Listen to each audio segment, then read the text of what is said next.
نفسك في آيس كريم يرطب على قلبك؟ هات كوبايتين كريمة خفق لباني متلجة. واضربهم بالمضرب لحد ما تتقل وتبقى فوم. نزل عليها بنص كوباية لبن مكتف محلى. قلب بالراحة من تحت لفوق، اصبر عليها. ممكن تسيبه فانيليا أو تدلعه بشوية كاكاو.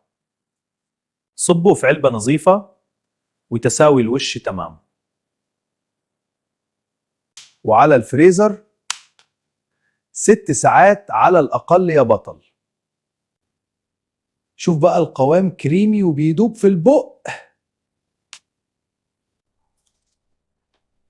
آيس كريم ده ولا إيه؟ جربوه وادعولي.